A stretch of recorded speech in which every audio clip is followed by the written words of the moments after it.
기도함으로 새벽기도 시작하겠습니다. 하나님 아버지 감사합니다.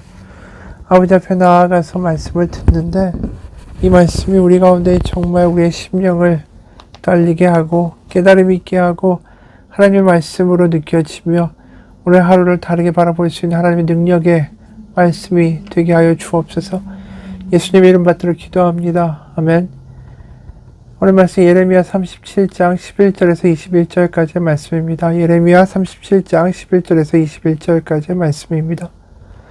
갈대아인의 군대가 바로의 군대를 두려워하여 예루살렘에서 떠나매 예레미야가 베냐민 땅에서 백성 가운데 분깃을 받으려고 예루살렘을 떠나 그리로 가려 하여 베냐민 문에 이른즉 하나냐의 손자요 셀레마의 아들인 이리야라 이름하는 문지기의 우두머리가 선지자 예레미야를 붙잡아 이르되 네가 갈대아인에게 항복하려 하는도다.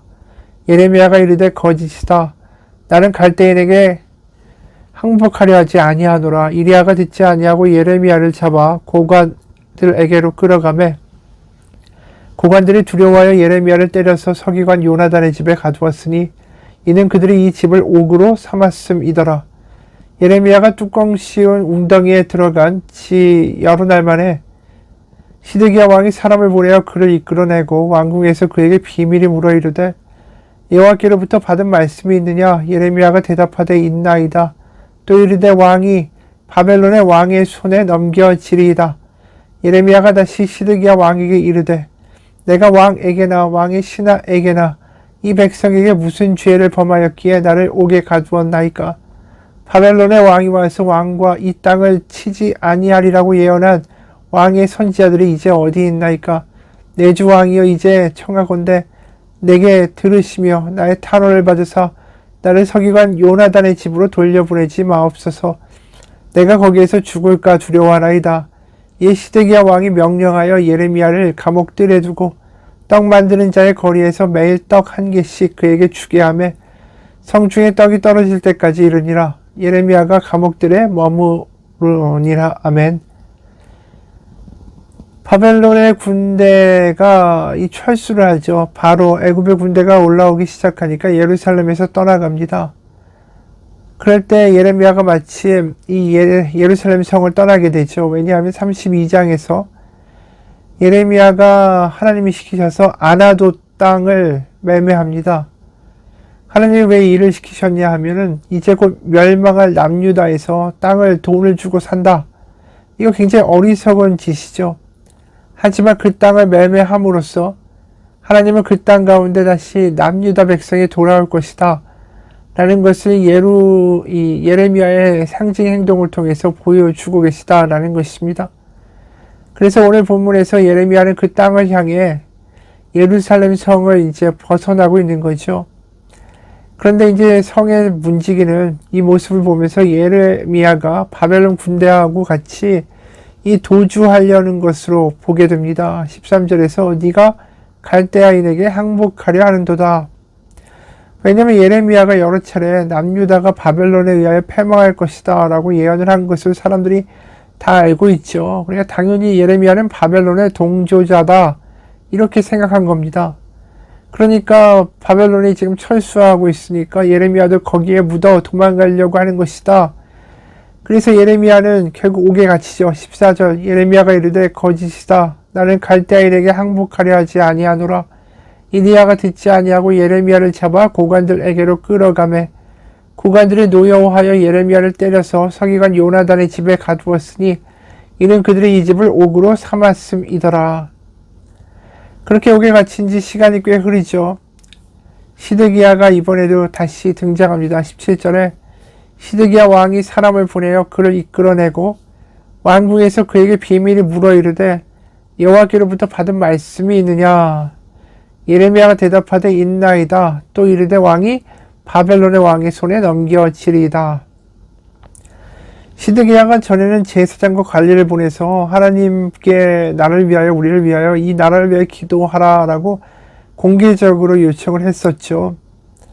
하지만 이번에는 아무도 모르게 시드기야에게 묻습니다. 왜냐하면 바벨론이 철수를 한 것은 맞아요. 하지만 이 바람에 아예 애굽 쪽으로 붙어버리자 그 대신들의 주장 그리고 자신도 거기에 이제 마음이 기울었었지 않습니까? 그런데 이게 아닌 것 같다는 생각이 조금씩 들게 하는 거예요. 그러다 보니까 이미 예루살렘의 모든 고위 관료들은 애굽에 의지하자라는 쪽으로 다 기울어져 있는데 왕인 자기 혼자 그것을 반대하거나 다른 쪽으로 이 의사결정을 하기가 어려운 거죠. 그러다 보니까 마음의 불안감이 여전히 있는 것입니다. 그래서 다시 한번 예레미야에게 묻게 되는 거죠. 그런데 예레미야는 하나님이 시키신 대로 왕인 당신이 포로로 잡혀갈 것이다 라고 아주 단호하게 이야기합니다.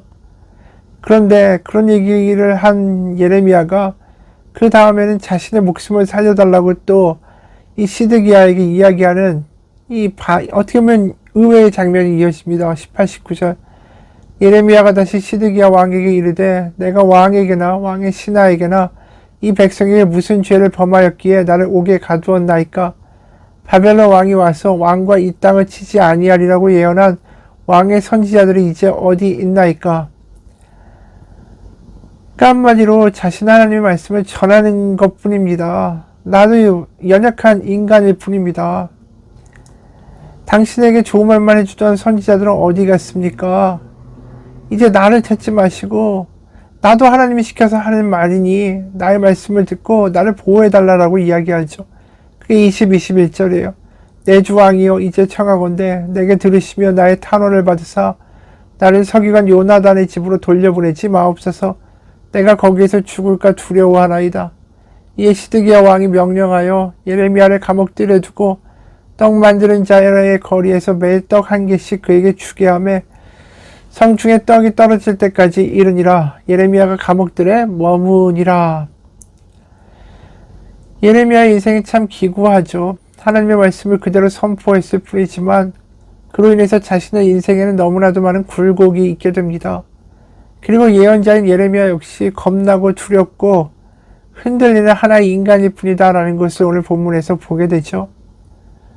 의지 굳게 하나님의 말씀을 선포하고 그렇게 당당하게 죽으면 죽으리라 하는 게 아니라 자신의 목숨을 다시 한번 구원해달라고 시드기야에게 이야기하는 이 예레미야의 모습은 굉장히 인간적이다라는 것입니다.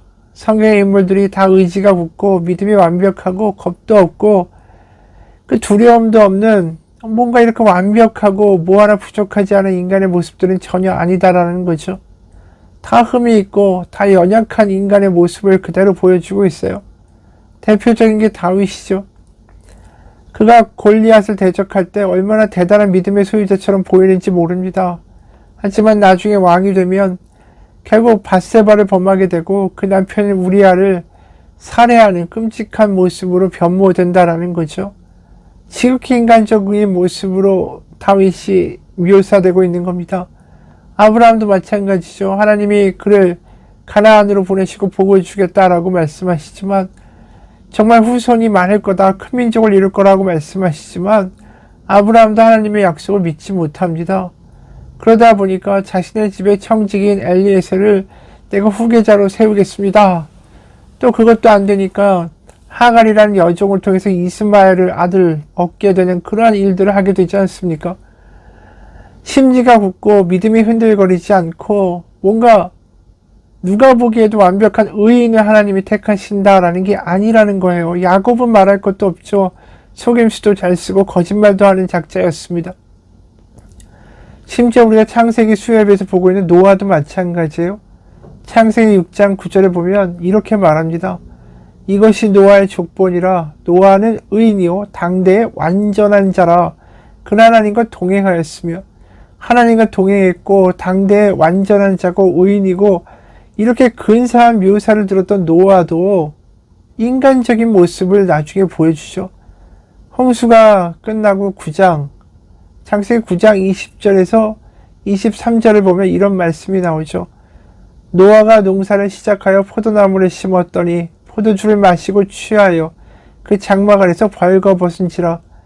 가나안의 아버지 함이 그의 아버지의 하체를 보고 밖으로 나가서 그의 두 형제에게 알림해 셈과 야벳이 옷을 가져다가 자기들의 어깨에 메고 뒷걸음쳐 들어가서 그들의 아버지의 하체를 덮었으며 그들의 얼굴을 돌이키고 그들의 아버지의 하체를 보지 아니하였더라. 그러니까 이 노아가 포도나무를 심게 되고 포도주에 먹고 취한 다음에 다 벌거벗고 완전히 널브러져 있는 거예요. 그리고 그 아들들이 그 광경을 보게 되는 거죠. 이게 참 의인의 모습, 거룩한 모습이다. 당대 완전한 자다. 하나님과 동행한다. 이런 묘사를 듣기에 합당한 모습일까? 성경의 인물들이 다 완벽한 모습들이 아니라는 거예요. 다 하나같이 부족하죠. 엘리야도 그렇습니다. 그가 하나님의 선지자로 갈멜산에서 바알과 아스라 선지자 850명과 혼자 격돌하고 그들을 다 죽이죠. 그리고 당시 우상 숭배에 찌들었던 백성들에게 이렇게 당당하게 선포하지 않습니까?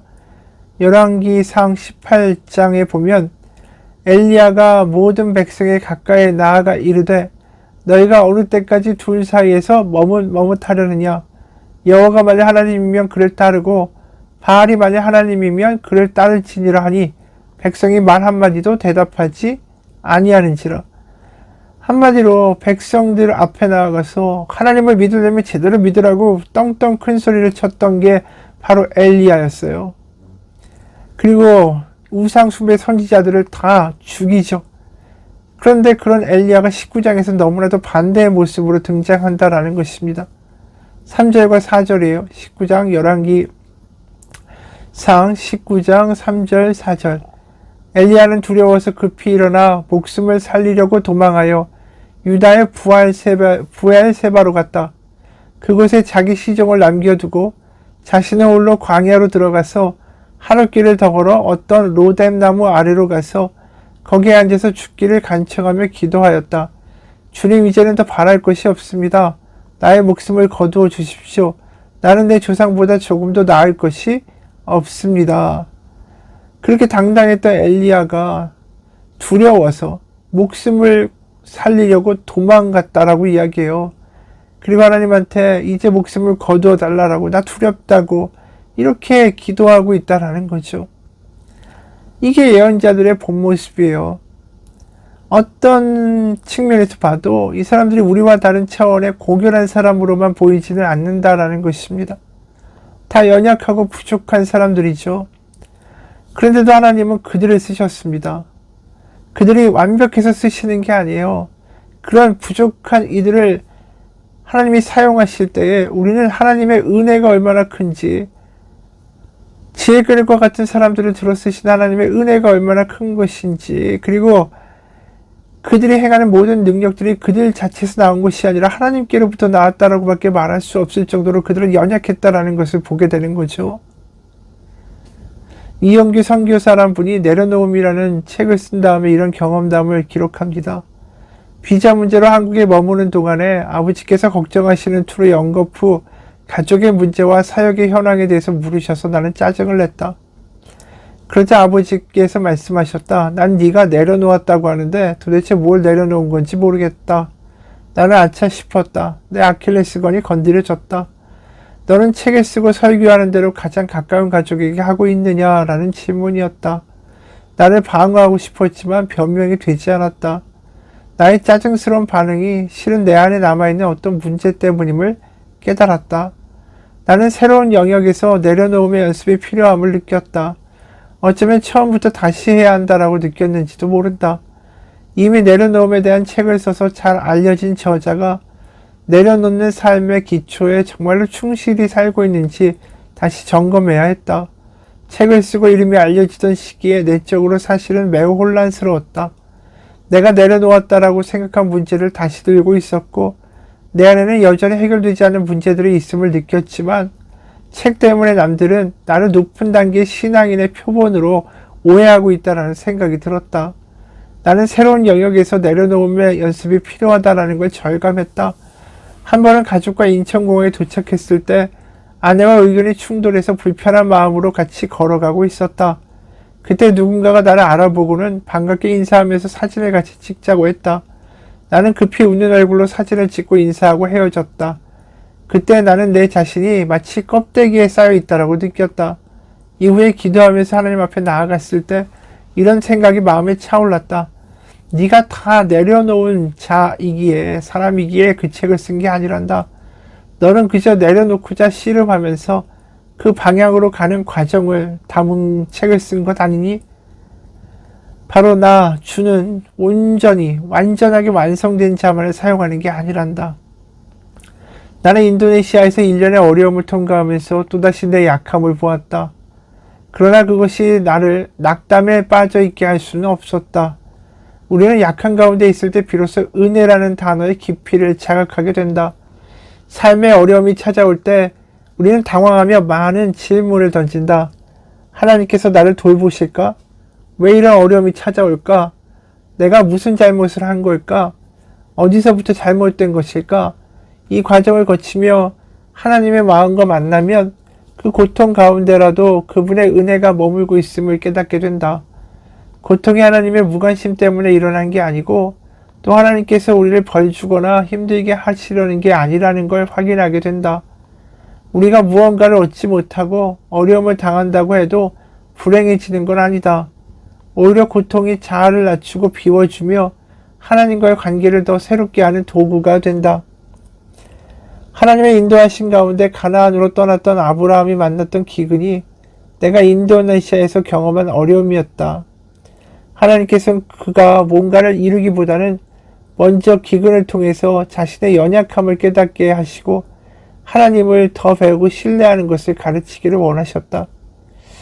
우리는 바로 그런 약한 가운데 있을 때 비로소 은혜라는 단어의 깊이를 자각하게 된다.